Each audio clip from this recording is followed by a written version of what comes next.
बामन वेश बनाई के चलो भैया। बामन भगवान के स्वरूप का दर्शन करेंगे। बामन वेश बनाई के चलो भैया, चलिया चल देखो। बामन वेश बना के चलो भैया, चलिया चल देखो। बामन वेश बनाई के चलो भैया, चलिया चल देखो। बामन वेश बनाई के चलो भैया, चलिया चल देखो। हाथ कमंडल के चलो चलिया चल देखो। हाथ कमंडल के चलो चलिया चल देखो।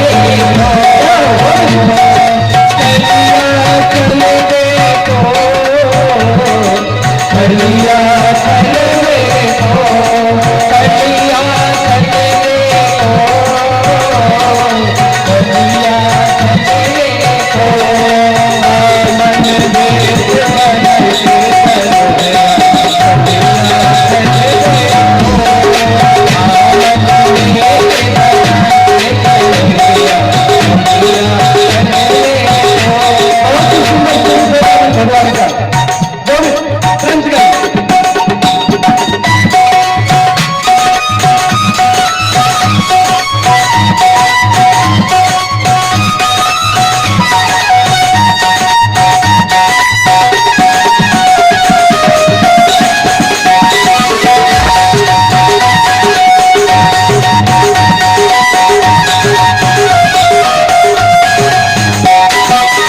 और कैसा स्वरूप है। बामन अंगुल वेश बनायो, बामन अंगुल वेश बनायो। बामन अंगुल वेश बनायो, बामन अंगुल वेश बनायो। आज बलि की यज्ञ में आयो, आज बलि की यज्ञ में आयो। आज बलि की यज्ञ में आयो, आज बलि की यज्ञ में आयो। भिक्षा देहि पुकारो लगाओ, चलिया चल देखो। भिक्षा देहि पुकारो लगाओ, चलिया चल देखो। बामन वेश बनाई के चलो भैया, चलिया चल देखो। बामन वेश बनाई के चलो भैया, चलिया चल देखो।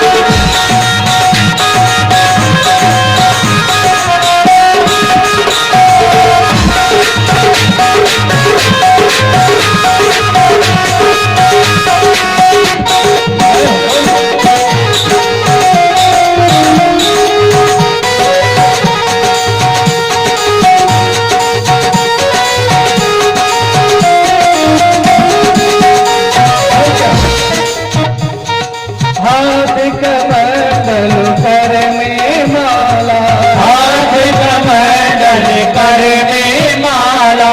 हाथ कमंडल कर में माला, हाथ कमंडल कर में माला। पहन लई तन में मृगशाला, पहन लई तन में मृगशाला। आसन बदल दबाई के चलो भैया, चलिया चल देखो। आसन बदल दबाई के चलो भैया, चलिया चल देखो। बामन वेश बनाई के चलो भैया, चलिया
पुष्प बरसाए, नभ से देव पुष्प बरसाए, नभ से देव पुष्प बरसाए, दर्शन करके अति सुख पाए, दर्शन करके अति सुख पाए, दर्शन करके अति सुख पाए, दर्शन करके अति सुख पाए। सब भक्तन को करो चल में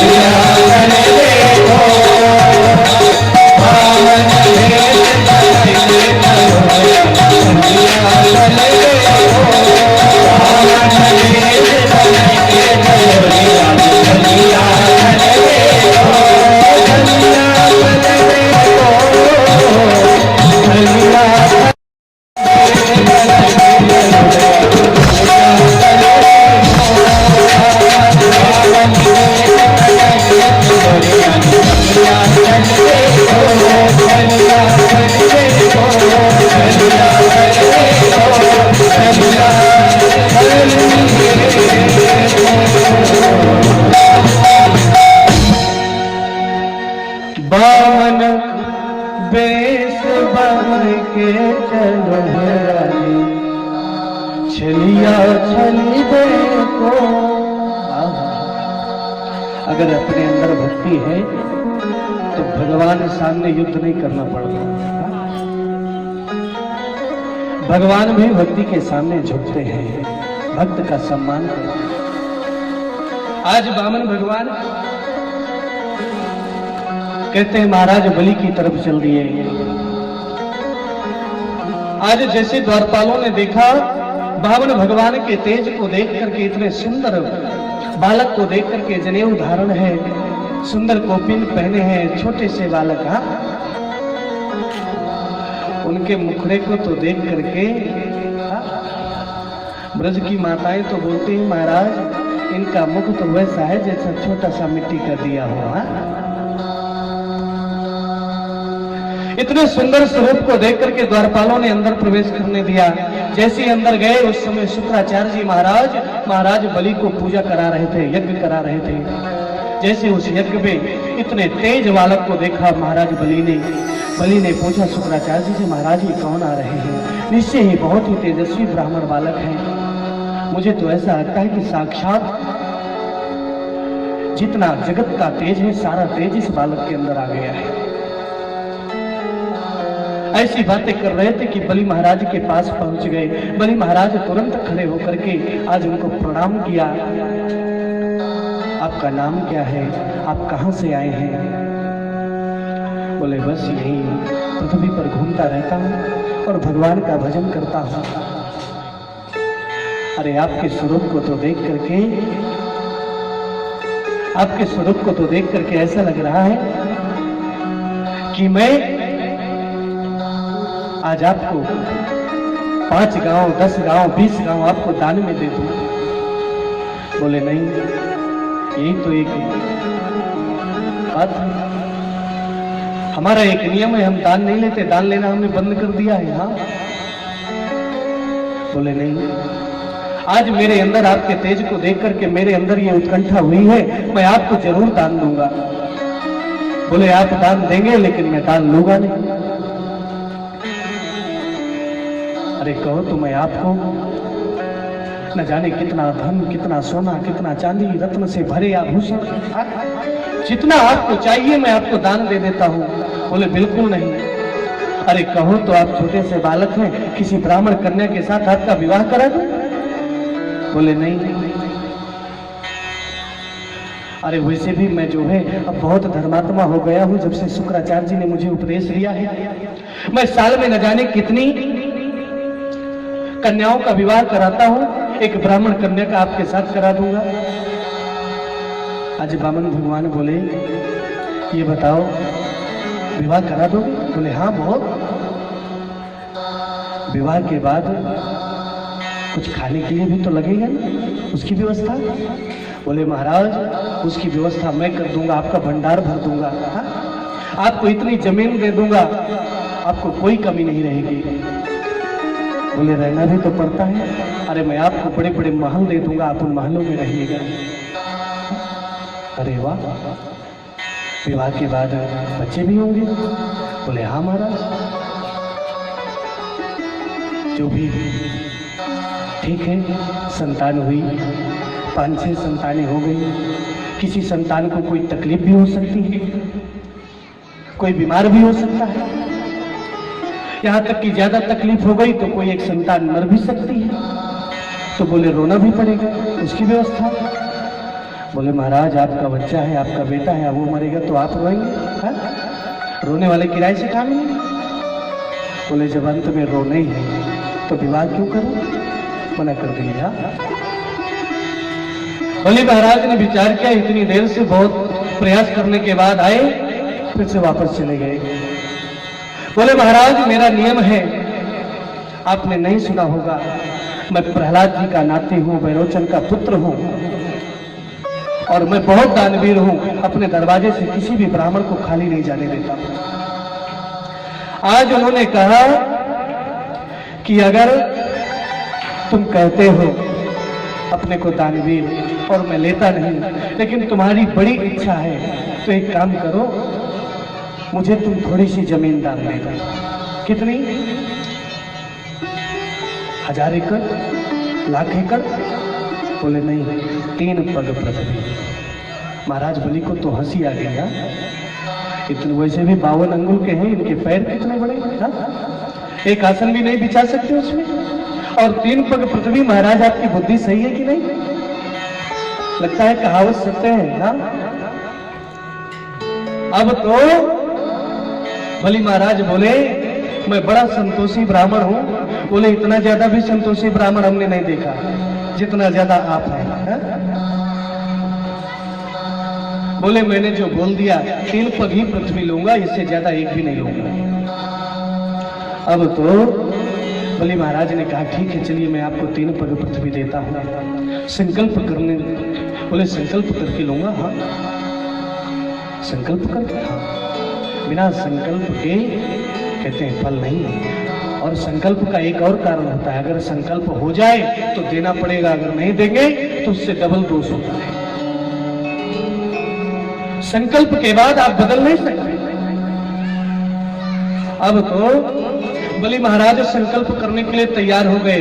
जैसे ही संकल्प को तैयार हुए, एस वैरोचने साक्षात् भगवान विष्णुरभ्यः कश्यपादुदितिर्जातो देवानां कार्य साधकः। अरे महाराज ये बैरोचन का पुत्र है। शुक्राचार्य जी महाराज बोले, हे बैरोचन पुत्र, ये कश्यप और आदित्य का पुत्र है, ये स्वयं विष्णु नारायण है, ये तुमसे छल करने के लिए आया है। इसको तुम बिल्कुल मना कर दो कि मुझे पृथ्वी नहीं देना। क्यों? क्योंकि ये 3 पग में पृथ्वी तुम्हारा सब कुछ ले लेगा, तुम्हारे पास कुछ भी नहीं बचेगा। आज बलि महाराज बोले, महाराज इसके चेहरे को देख करके मुझे तो ये भी लगता है कि ये मेरा सब कुछ ले ले तो अच्छा है। इतना तेजवान ब्राह्मण बालक तो मैंने आज तक देखा नहीं। शुक्राचार्य जी बहुत समझाए, यहां तक बोले मैंने संकल्प का वचन दे दिया है। बोले झूठ बोल दो कि मैंने वचन नहीं दिया। क्यों? अरे महाराज आप ही मुझे शिक्षा देते हैं, आप मेरे गुरु हैं कि सत्य बोलिए। बोले गुरु का तो ये भी कर्तव्य होता है कि शिष्य की रक्षा भी करे। गुरु का तो ये भी कर्तव्य होता है। और मुझे मालूम है कि तुम्हारा सब कुछ जाने वाला है, इसलिए अपना बचा लो। अब तो बलि महाराज बोले बिल्कुल नहीं, मैं झूठ नहीं बोल सकता। बोले झूठ बोल सकते हो। हाँ। शुक्राचार्य जी महाराज ने उनको जगह भी बताई कि कहां कहां झूठ बोल सकते हो। 8 जगह। स्त्री सुनर्म विवाहे च भृत्यर्थे प्राण संकटे गो ब्राह्मण हिंसायाम नानृतम स्याज्जुगुप्सितम्। कहते हैं स्त्री माताओं से झूठ बोल दो, उसमें दोष नहीं है। हाँ। कहते हैं महाराज माताओं से झूठ बोलने में क्यों दोष नहीं है? माताओं से कहते अगर कोई बात आप गुप्त बात छिपाने वाली बात बता दो ना, तो वो छिप नहीं सकती। जब तक किसी दूसरे से अपनी सहेली से नहीं बताएंगी तब तक पेट फूलता रहेगा, दिन भर उसी को सोचते रहेंगे क्यों। और यहां तक कहते हैं महाराज, माताओं से बात बताना वो तो ठीक है, उसमें कोई बड़ी गलती नहीं, आप बता दो, लेकिन केवल बात बता दो। और फिर ये तो बिल्कुल मत बोलो कि ये बात किसी से बताना है। अगर आपने ये बोल दिया तो सबसे बड़ी गलती होगी। जानते, अगर किसी माता से कोई भी व्यक्ति बोल दिया कि ये बात किसी को बताना नहीं, तो जो दूसरी उनके बाजू की सहेली है ना, उनसे भी वो बता देंगे और फिर बोलेंगी ये बात किसी को बताना नहीं। वो अपनी सहेली से बता देगी, ये बात किसी से बताना नहीं। वो जाकर के दूसरी अपनी सहेली से बता देगी, लेकिन उसको बताना नहीं किसी से। धीरे धीरे पूरे कॉलोनी को पता चल जाएगा और सबको रहेगा कि ये बात किसी से बताना नहीं। हाँ, ये हम नहीं कह रहे हैं, कि भागवत में लिखा है, स्त्री सुनर्म विवाहे जाए। एक बात और बता दें, इसकी एक कथा भी है, इसमें माताओं का दोष नहीं है। कहते हैं माताओं को युधिष्ठिर जी महाराज का एक श्राप है। जब महाभारत युद्ध संपन्न हुआ, आखिर में जितने भी, अब तो पूरा परिवार ही था महाभारत में, एक परिवार अपने ही परिवार से युद्ध कर रहा था, उसको महाभारत बोलते हैं। जब परिवार में झगड़ा होता है ना, तो कहते हैं महाराज महाभारत हो रहा है। हाँ? तो एक परिवार दूसरे परिवार से युद्ध किया है, तो परिवार जब आखिरी में पिंडदान आदि कार्य संपन्न कर रहे थे युधिष्ठिर जी महाराज, तो मां कुंती ने धीरे से कहा कि बेटा कर्ण के लिए भी एक पिंड का दान कर दो। युधिष्ठिर जी महाराज ने कहा हम कर्ण के लिए क्यों करें? अरे कर्ण तो एक दास का पुत्र था, वो हमारा काम था कि उसका पिंड दान करेंगे। बोले बेटा कर्ण तुम्हारा बड़ा भाई था और विवाह के पहले उसका जन्म हुआ, इसलिए मैं उसको जल में प्रवाहित कर दिया और उसको जो है एक सूत ने उसका पालन पोषण किया, लेकिन तुम्हारा बड़ा भाई था। आज युधिष्ठिर जी महाराज को बड़ा दुख हुआ। अरे इतने वीर बलवान योद्धा को तुमने मरने दिया, हमारे बड़े भाई को हमारे हाथों से मरने दिया, और तुमने एक बार भी ये नहीं बोला, जब भरी सभा में उसका अपमान हो रहा था, उसका हमने वध किया, तब तक तुमने नहीं बोला कि ये मेरा बेटा है। अरे अगर वो हमारा भाई था तो सारा राज्य हम उसको दे देते और हम उसकी सेवा करते। तुमने इतना बड़ा राज छिपाया, इसलिए आज मैं श्राप देता हूं कि कोई भी मां, कोई भी औरत राज नहीं छिपा सकती।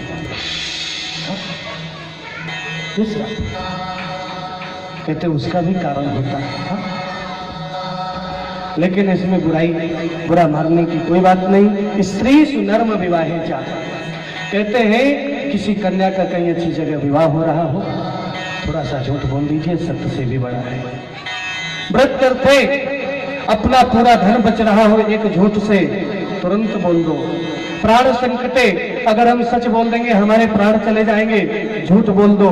प्राण संकटे, गो ब्राह्मण गाय का वध रुक रहा हो, ब्राह्मण का कार्य सफल हो रहा हो, झूठ बोल दो।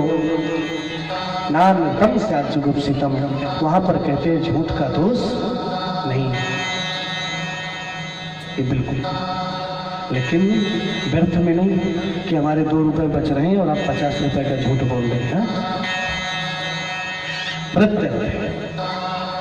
अब तो कहते हैं बलि महाराज बोले कितना भी ज्ञान दीजिए महाराज, अब तो मैं झूठ नहीं बोलूंगा, मुझे तो संकल्प करना है। और विष्णु महापुराण में तो ये भी कथा आती है कि जब जो है, ये भागवत में नहीं है, विष्णु महापुराण में, इसलिए हम पहले से बोल देते हैं।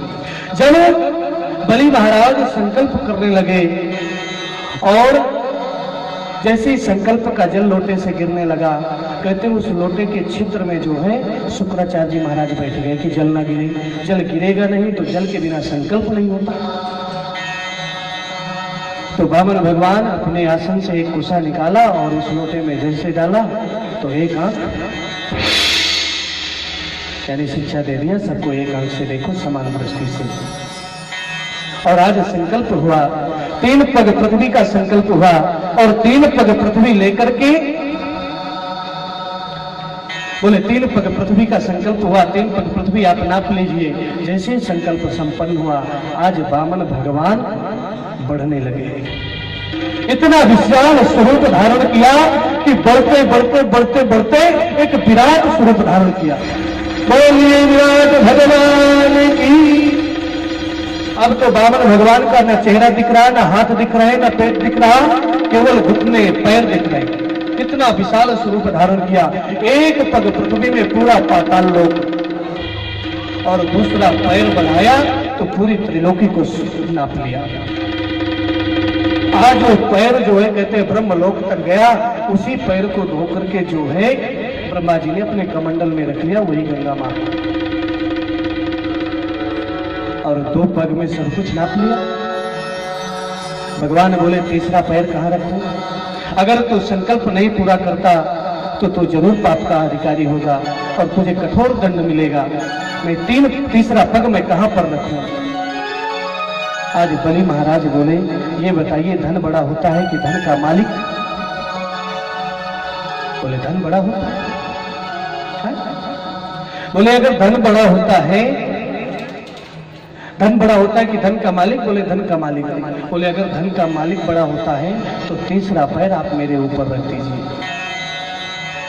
यद्योत्तमश्लोक भवान् ममेरितम् वचो बलिकं सुरवर मन्यते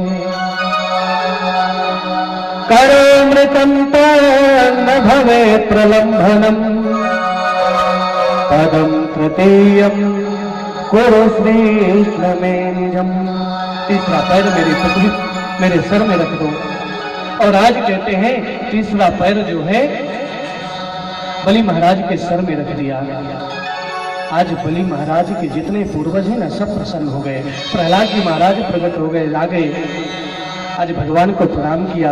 निश्चय ही मेरा पोता धन्य है, सब कुछ भगवान के चरणों में समर्पित कर दिया। भगवान प्रसन्न हुए और उन्होंने महाराज बलि को कहा कि एक काम करो, तुम्हें मैं पाताल लोक का राजा बनाता हूं, तुम आज से पाताल लोक के राजा हो। तुम्हें पाताल लोक का राज्य देता हूं और इसके बाद भी तुम मुझसे वरदान मांगो।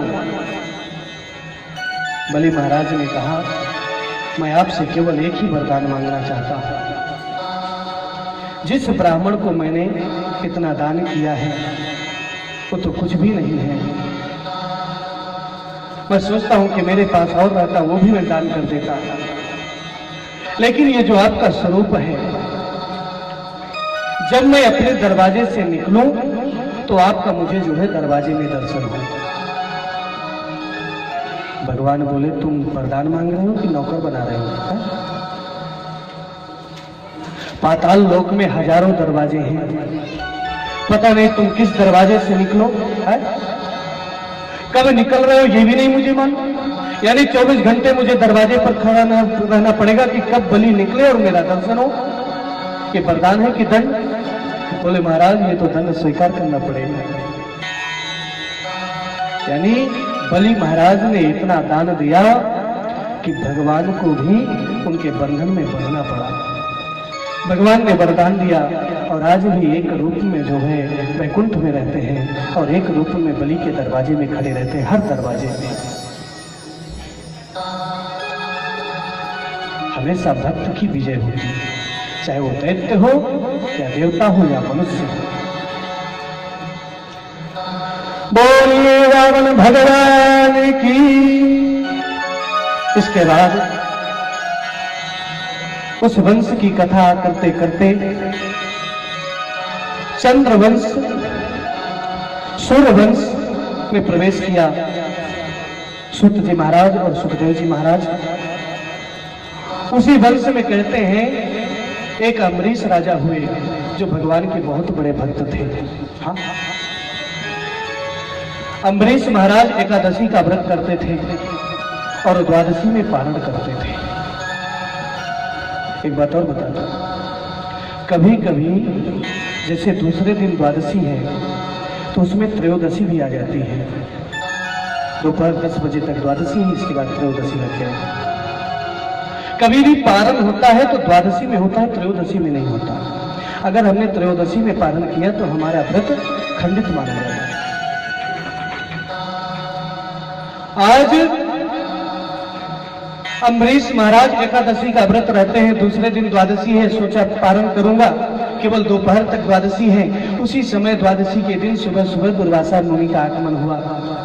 जैसे ही दुर्वासा ऋषि आए, अम्बरीश महाराज ने प्रणाम किया, बोले बहुत अच्छा हुआ, अम्बरीशो महाभाग सप्तद्वीपवती मही, बहुत अच्छा हुआ आपके दर्शन हुए, मैं आपको प्रणाम करता हूँ। महाराज स्नान करके आइए, नित्य कर्म करके पहले आप ग्रहण कीजिए, इसके बाद जो है मैं पारण करूंगा।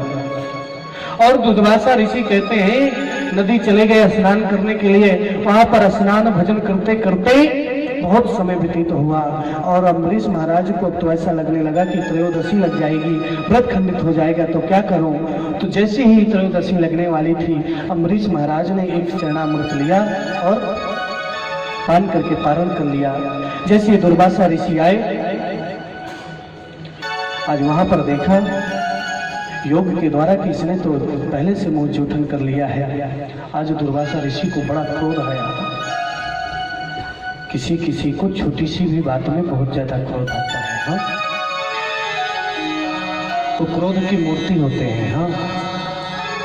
अब तो दुर्वासा ऋषि को इतना क्रोध आया कि अपनी एक जटा उखाड़ी और उस जटा से कृत्या नाम की राक्षसी प्रकट हुई और कहा कि जाकर के इस अम्बरीश को खा लो। आज जैसी कृत्या राक्षसी अम्बरीश महाराज की तरफ दौड़ी खाने के लिए कि उसी समय जो है भगवान नारायण का सुदर्शन चक्र वहां पर आता है। और जैसे ही वहां पर आया, पहले कृत्या राक्षसी को खत्म किया और आज जो है दुर्वासा ऋषि की तरफ दौड़ पड़ा वो चक्र। अब आगे आगे दुर्वासा ऋषि भाग रहे हैं और पीछे पीछे वो चक्र। दुर्वासा ऋषि भागते भागते अनेक संतों के पास गए, ब्रह्मा जी के पास गए। ब्रह्मा जी ने कहा मैं रक्षा नहीं कर सकता। भगवान भोलेनाथ के पास गए, बोले मैं भी रक्षा नहीं कर सकता।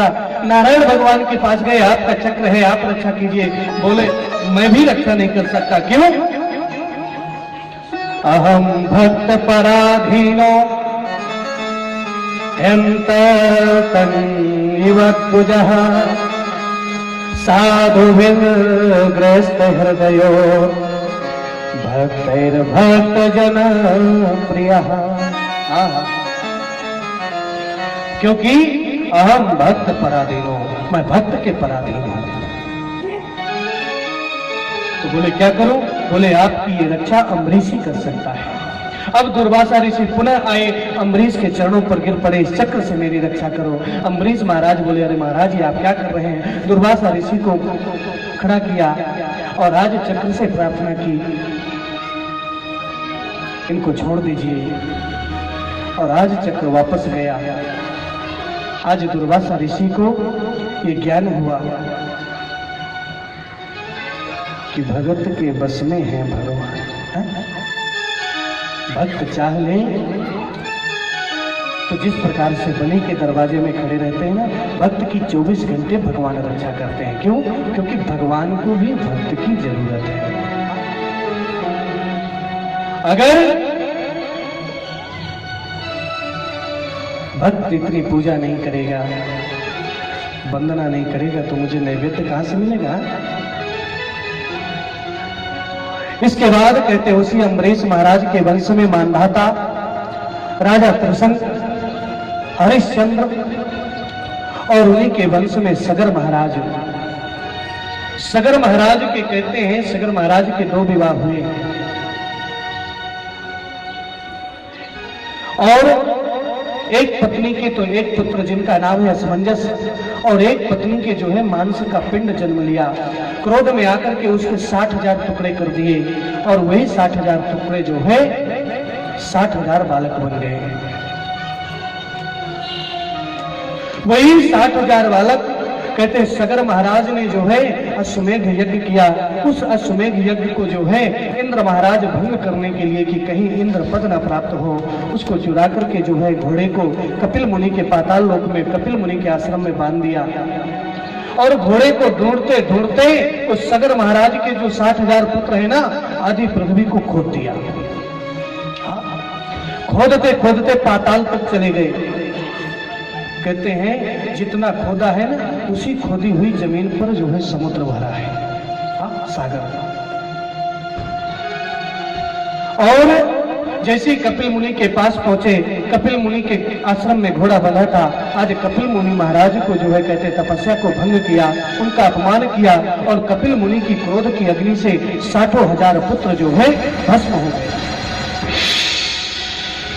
और आज उन 60,000 पुत्रों की मुक्ति के लिए असमंजस जो उनके पुत्र हैं, उन्होंने तपस्या की कि कहीं गंगा का आगमन हो जाए और ये जो है इनकी मुक्ति मिल जाए।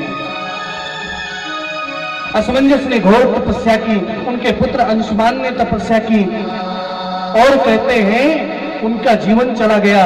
इसके बाद भगीरथ महाराज उन्होंने तपस्या की और गंगा मां प्रसन्न हुई। बोले मैं आ तो जाऊंगी, लेकिन मेरे बेग को कौन धारण करेगा? तो भगीरथ महाराज भगवान भोलेनाथ की स्तुति की। भगवान भोलेनाथ कहते अपनी जटाओं में गंगा जी को धारण करने के लिए तैयार हो गए। वो मां गंगा उनकी जटाओं में आई, जटाओं से हिमालय पर्वत से जो है इस पृथ्वी पर आकर के वहां तक आई जहां पर 60,000 पुत्र पड़े थे, और सबको जो है मां गंगा ने मुक्त किया, मोक्ष प्रदान किया। कहते हैं भगवान नारायण का स्मरण करो, भगवान भोलेनाथ को प्रणाम करो और मां गंगा का स्मरण करो, तो व्यक्ति पाप से मुक्त हो जाता है। तो थोड़ा सा हम भी गंगा मां का स्मरण करेंगे। गंगा मां का स्मरण जहां पर होता है वहीं पर मां गंगा पहुंच जाती हैं और हर प्रकार के पापों से जो है मुक्त करती हैं। तो बड़े प्रेम से हमारे साथ सभी लोग बड़े प्रेम से मां गंगा का स्मरण करेंगे। पापी भी तूने तार दियो, पापी भी तूने तार दियो, जय हो गंगा मैया। पापी भी तूने तार दियो, जय हो गंगा मैया। पापी भी तूने तार दियो, जय हो गंगा मैया। पापी भी तूने तार दियो, जय हो।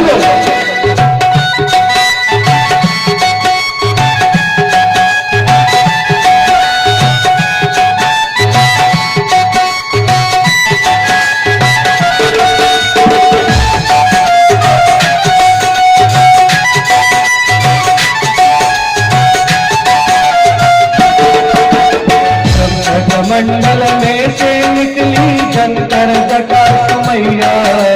मंडल में से निकली शंकर जटा मैया। मंडल में से निकली शंकर जटा मैया। मंडल में से निकली शंकर जटा मैया। भोले तेरी करे आरती, भोले तेरी करे आरती, हम पापी दूर तो तारी, जय हो गंगा मैया। पापी दूर तो तारी, जय हो गंगा मैया। पापी दूर तो तारी, बोले गंगा मैया की जय हो।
आज कहते हैं गंगा मां ने 60,000 पुत्रों का उद्धार किया,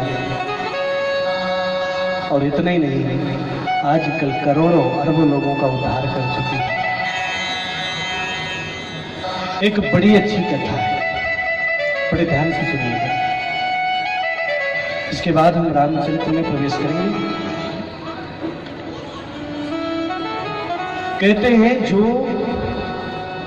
गंगा जी में स्नान करता है उसके एक भी पाप नहीं रहते। जो भगवान भोलेनाथ को प्रणाम करता है उसके अंदर एक भी पाप नहीं रहता। जो भगवान नारायण का स्मरण करता है उसके अंदर एक भी पाप नहीं रहता। एक बार माता पार्वती ने भगवान भोलेनाथ से कहा कि ऐसे तो सब लोग गंगा जी में स्नान करते हैं, सब लोग भगवान भोलेनाथ को प्रणाम करते हैं, तो क्या इस संसार में कोई भी पापी नहीं है? और जब कोई पापी नहीं है तो ऐसे में तो स्वर्ग भर जाएगा और नरक खाली रहेगा। है?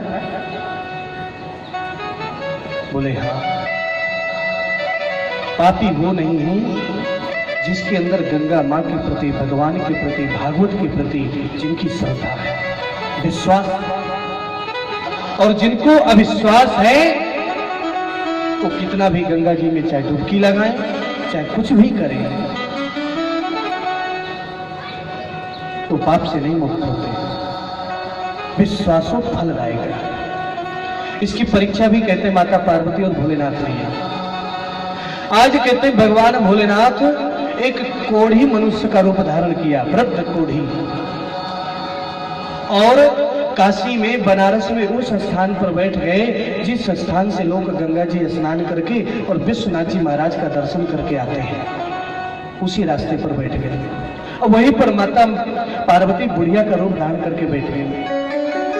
अब जो भी व्यक्ति विश्वनाथ जी के दर्शन करके आता है, गंगा जी के स्नान करके आता है, उनसे कहती हैं कि जो जीवन में पाप नहीं किया होगा, अगर मेरे पति का स्पर्श करेगा तो मेरे पति का कोढ़ दूर हो जाएगा।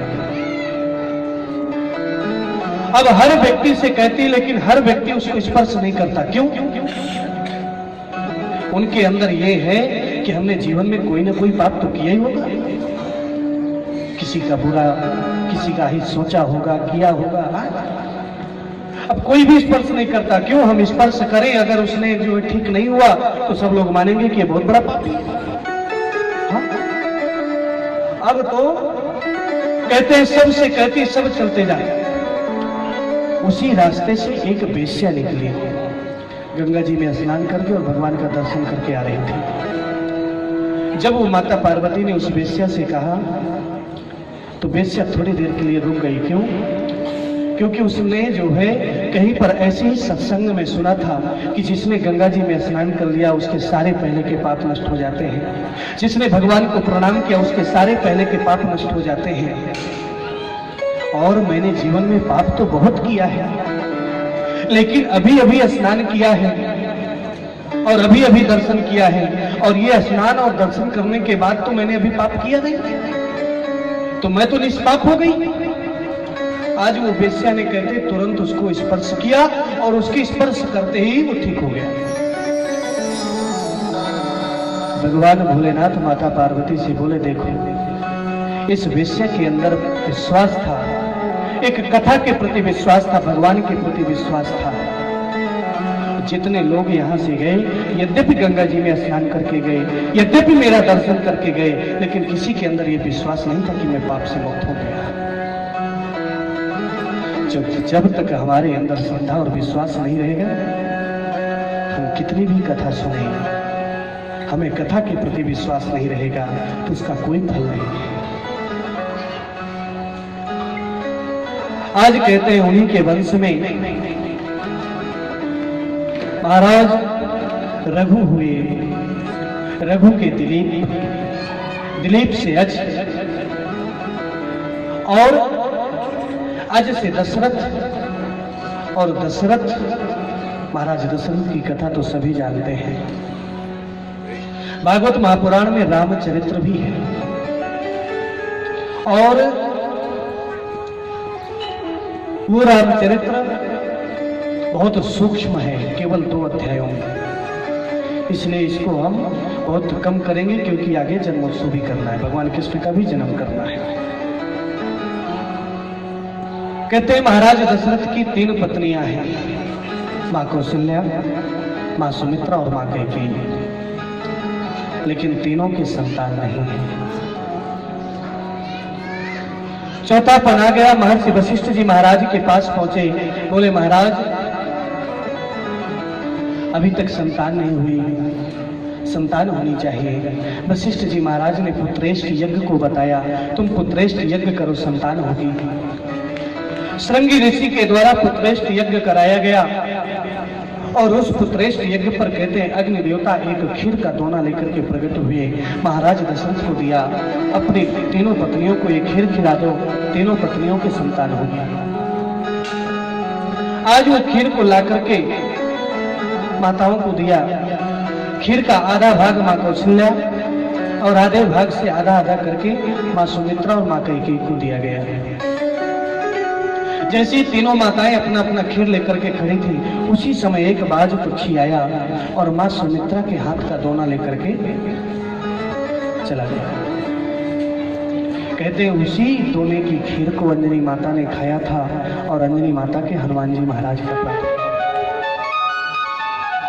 लेकिन जैसे उस खीर को लेकर के चला गया, अब तो मां सुमित्रा बहुत दुखी हो गई, लेकिन पहले आज जैसी स्थिति पहले नहीं थी। मां कौशल्या और मां कैकेयी ने तुरंत मां सुमित्रा को समझाया, इसमें दुख करने की बात नहीं है बिल्कुल। मां कौशल्या ने अपनी खीर से आधा भाग मां सुमित्रा को दिया और मां कैकेयी ने भी अपने से आधा करके मां सुमित्रा को दिया। दोनों ने आधा आधा करके दोनों ने दिया, इसलिए मां सुमित्रा के एक नहीं 2 हुए। मां सुमित्रा ने उसी दिन सोच लिया इन दोनों की कृपा से 2 हुए हैं, इसलिए मैंने दोनों बेटे, एक इसके बेटे की सेवा करेगा, एक इसके बेटे की सेवा करेगा। भगवान राम की सेवा लक्ष्मण जी और शत्रुघ्न महाराज भरत जी की सेवा, ये भाव था।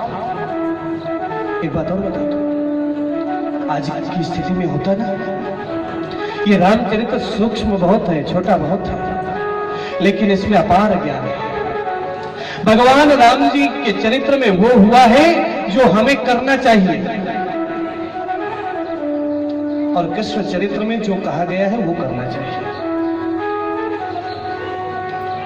अब तो कहते हैं तीनों माताएं गर्भवती हुई और धीरे धीरे वो समय आया। कौन सा समय? नवमी तिथि मधुमास पुनीता, नवमी तिथि मधुमास पुनीता, सोमवत विदित हरिप्रीता, सोमवत विदित हरिप्रीता, नवमी तिथि मधुमास पुनीता, नवमी तिथि मधुमास पुनीता, सोमवत विदित हरिप्रीता, सोमवत विदित हरिप्रीता, नवमी तिथि मधुमास पुनीता, नवमी तिथि मधुमास पुनीता। नवमी तिथि मधुमास यानी चैत्र का महीना, शुक्ल पक्ष, अभिजित मुहूर्त, ठीक दोपहर। कहते हैं मां कौशल्या के कक्ष में चतुर्भुज रूप में भगवान राम का प्रादुर्भाव हुआ, प्रकट हुए।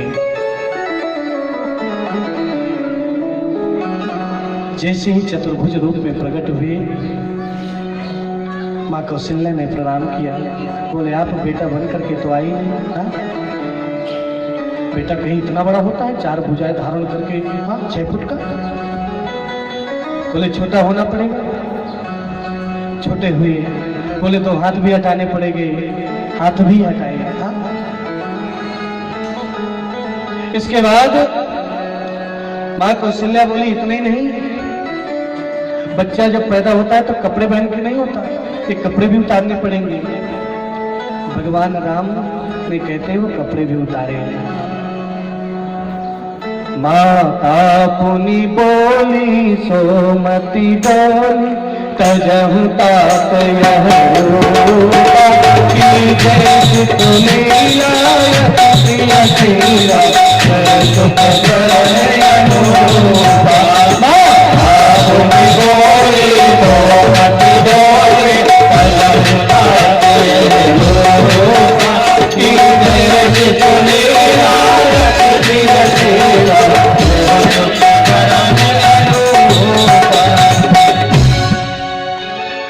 छोटे से रूप धारण करने पड़ेंगे। भगवान ने अपने कपड़े हटाए और छोटे से हो गए। माँ कौशल्या ने कहा इतने ही नहीं, जब बेटे का जन्म होता है ना तो उसको रोना पड़ता है। भगवान ने बताओ, हाँ रोना भी पड़ेगा। और जैसे माँ ने कहा कि रोना भी पड़ेगा तो रोने लगे। सुनी बचन सुजाना, रोदन खाना, बालक सुरभूपा, चरित गुणावली हर पावे, भवन रूपा। सुनी बचन सुजाना, रोदन खाना, चरित गुणावली हर पावे,